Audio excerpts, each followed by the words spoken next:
Dad, Mom, this is Emma, the woman I want to marry. It's a pleasure to meet you. I'm eager to get to know you all better. As I introduced Emma, I could feel my nerves getting the best of me. I'm not naturally expressive, and when I'm anxious, my words seem to escape me even more. My mother-in-law greeted Emma with a warm smile. "What a shy young lady," she commented. Her words offered a small comfort, though I was unaware of the hidden complexities within their family. My name is Emma, and this summer marks the first one Tom and I will share as a married couple. With our busy work schedules, our main breaks come during Thanksgiving and New Year's. Since Thanksgiving arrived just 3 months after our wedding, we decided to visit both our families who live out of state. Despite our best efforts, we didn't get much of a chance to relax during the holiday. We had planned to enjoy a relaxing New Year's just the two of us. So, I was taken aback when Tom handed me a brochure for a hot spring resort a month ago. "Let's go here for New Year's," he said, as if it would be a special getaway for us alone. I was thrilled. Hot springs sounded perfect, and it had been a long time since we had a private trip together.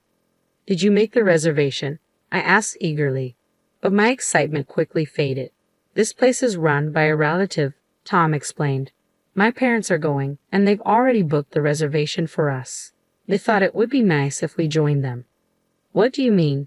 "So it's going to be a trip with my parents and us. Just the 4 of us?" I asked, trying to process the change in plans. "We're picking you up in the morning, so please be ready," Tom replied.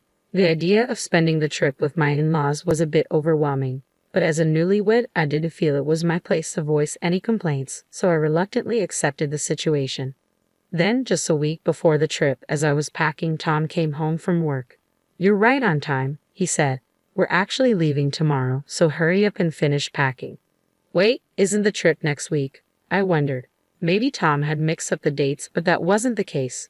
"My brother and his wife are arriving at our parents' place tomorrow," Tom explained. "Since it's the holidays and we haven't seen my brother in a while, we decided to join them." "What?" I was stunned by the sudden change of plans. I wanted to refuse staying at my in-laws' home, but my inability to say no left me with no choice but to go along with Tom. To be honest, my relationship with my in-laws had always been strained. During our engagement visit, my mother-in-law's comment about me being a reserved young lady masked a more negative sentiment. She had described me as gloomy to Tom in the kitchen, unaware that I could hear. When we visited for New Year's greetings, my father-in-law, Bill, was equally harsh. "As a daughter-in-law, you should come earlier and help out around the house," he scolded. I could only apologize, and since then, the constant pressure from my in-laws to have children had taken a significant toll on me. The thought of traveling with them was daunting, but staying at their house felt unbearable. Still, there was no turning back, and before I knew it, we had arrived at Tom's parents' house. As we opened the front door, my mother-in-law hurried over. "You're late, Emma. Come help out in the kitchen," she said, ushering me inside. The kitchen was overflowing with ingredients. "Please handle the dinner preparations," she instructed, then went off to the living room. Standing there in a daze, I heard the sound of a car pulling up outside. It appeared my brother-in-law and his wife had arrived. Meanwhile, my father-in-law hurried out of the living room to assist with their luggage. I couldn't help but wonder why he hadn't offered to help me. Just then, my brother-in-law's wife, Emily, walked in. Emily, who is about 5 years younger than me, has a completely different personality. It's clear that my father-in-law is particularly fond of her. My mother-in-law also fawned over Emily. "It's like a dream come true to have a grandchild on the way," she said. I knew Emily was pregnant, which explained the extra attention, but the stark contrast in how we were treated left me feeling resentful. Even Tom was lavishing attention on Emily. "Emma, could you get Emily a drink, please?" "Emma, how's dinner coming along? Could you at least prepare some appetizers first?" It was one thing for my mother-in-law to delegate tasks to me, but seeing Tom join in felt especially disheartening. The following days fell into a relentless routine, leaving me in tears alone in my bed. On the morning we were set to leave for our trip, I was asked to deliver something to a neighbor's house. Despite the rush, it was only a short walk away, so I complied. I returned about 15 minutes later, but something felt off. The front door was locked, and the car was gone.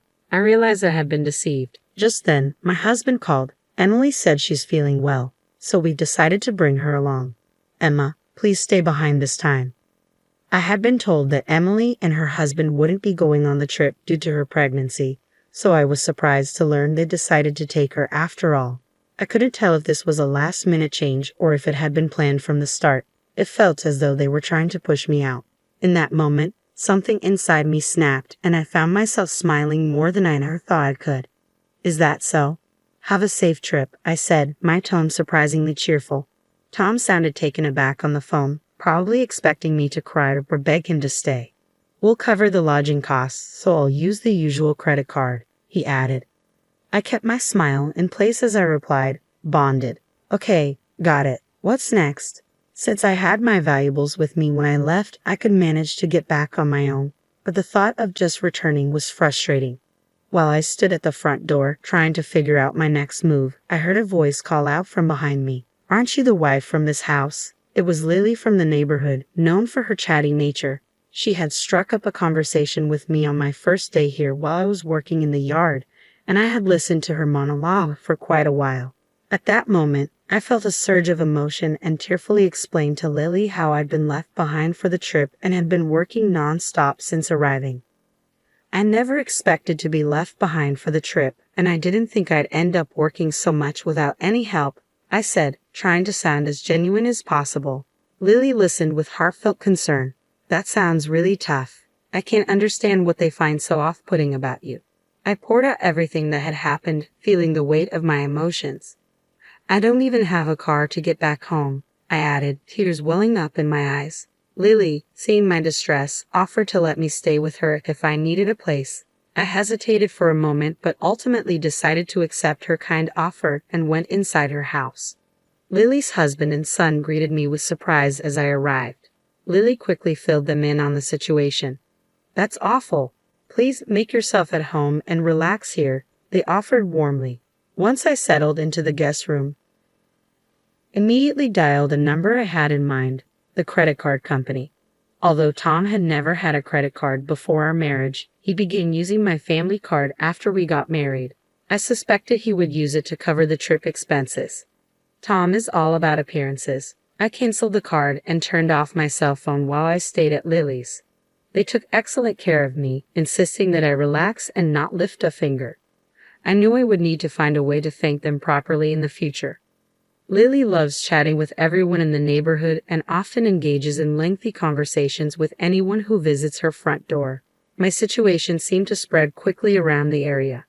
I couldn't help but wonder why Tom found such a genuinely kind person like Lily to be so unappealing. During dinner that evening, Lily let out a sigh and began sharing details about Tom's past. You know, he's always had a bit of a wandering eye and has been involved in some questionable behavior. That's when I learned a startling truth about Tom's previous engagement. According to Lily, Tom had been on the verge of marrying someone else, but she had mysteriously vanished. Hearing about his poor history with women for the first time gave me an unsettling feeling. I resolved to gather as much information as I could while I was staying there. Although I initially considered waiting for Tom and his family to return, I couldn't tolerate the situation any longer and decided to take the bus back the next day. By then, I had become the neighborhood's sympathetic figure, thanks to my convincing story and Lily's local connections. After expressing my gratitude to Lily and her family, I set out to find a detective to investigate Tom. When I turned my cell phone back on at home, I found several voicemail messages. None of them were particularly concerning, but one stood out. The card isn't working. What's going on? Make sure the house is clean. We're coming back tomorrow, so have dinner and baths ready for everyone. There wasn't a hint of apology in any of the messages. The lack of remorse and the abusive tone only made me smile, as it solidified my decision to end things with him. Even the voicemails seemed to serve as evidence for a potential divorce case. The next day, when Tom returned home, his first words were an insult. What the hell have you been telling the neighbors about us? Don't mess around. I had no intention of engaging seriously with Tom, so I decided to act clueless. What are you talking about? People in the neighborhood have been telling me how pitiful the wife is and how awful the family is. I haven't said anything, though. Feigning ignorance, I let Tom retreat to his room where he isolated himself. For the next few days, we didn't exchange a word. Then, out of the blue, I received a call from my mother-in-law. Emma, you need to come here and apologize. What are you talking about? I replied, genuinely puzzled. The whole neighborhood is talking about how we're mistreating you. For the first time during our conversation, I couldn't help but smile. Isn't that the truth? What did you say? I'm just speaking the truth. My mother-in-law paused, clearly taken aback. I seized the moment to add, by the way, is Bill working late again today? He said he was. Why do you ask? I just hope it's really overtime. It would be quite a mess if both father and son had wandering hearts. What are you implying? That's all I have to say. Goodbye. I had heard from Lily that my father-in-law was having an affair. She'd seen him arm in arm with an unknown woman disappearing into the crowded streets in broad daylight while she was out shopping. It turned out other neighbors had observed similar scenes. As for Tom, he was also cheating. I collected evidence of his infidelity and consulted a lawyer. Once the divorce proceedings were underway, and I was preparing to leave the house, Tom called me after returning from work. Hey, my stuff is gone. What's going on? You'll receive a certified letter soon. Check it then. I can't believe I married someone like you. It seemed Tom was finally catching on. Emma, you must be misunderstanding something. I only love you, Tom said, his panic palpable. It was no wonder he was anxious. Losing my income would make his life much harder, especially since he had claimed to be sending $400 a month to his parents, which turned out to be a lie. It was actually child support payments. It was time to confront him. What's this about loving me? You've been lying to me. How did you end up cheating with another woman too? How could you betray me like this? It's not like that, Emma, Tom protested, using the classic cheater's excuse. How pathetic, and to think he went on a trip under the pretense of meeting his child, leaving me behind at my parents' house while secretly arranging to meet his child and the child's mother. That was the real purpose of Tom's trip. Discovering this truth was shocking but only reinforced my decision to divorce. Initially, I was drawn to Tom's outgoing personality, which seemed to balance my introverted nature. I convinced myself I could overlook a few affairs out of fear of being alone after the divorce, but this was a step too far. I finally faced the reality of his disrespect. Of course I'm divorcing you. From now on, you'll have to manage on your own income to pay child support for your secret child. It turned out Tom's affair partner was a waitress at a cafe we often visited. The thought of them laughing together while I was there too makes my blood boil. I demanded reimbursement for the numerous charges he had racked up on my credit card during the affair. Tom had squandered a significant amount of money on his infidelity using my card. News of the affair spread at his workplace, leading to his resignation due to the disapproving stares from colleagues. He ended up moving back in with his parents and took on a part-time job.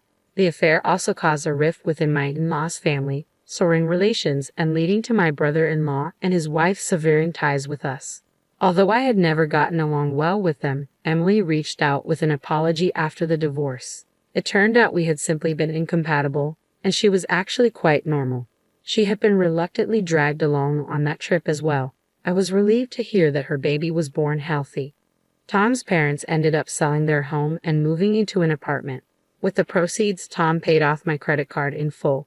My mother-in-law, who had never worked before, took on a part-time job but struggled due to her personality. My father-in-law became even more elusive with his whereabouts unknown. Tom faced difficulties finding stable employment. The rural network proved surprisingly extensive, and all this information came from the people living near Tom's parents' new home. I learned about it when I visited Lily to thank her once more after my life had settled down following the divorce. During the visit, I discovered that Tom's family had moved.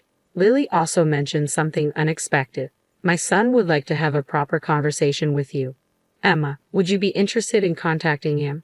Her son seemed like a calm and kind person. Though I was initially hesitant, I decided to take a chance, thinking it might be fate. After reaching out, we connected well and started a long-distance relationship, which blossomed into marriage 2 years later. I've grown to love him deeply and trust him completely.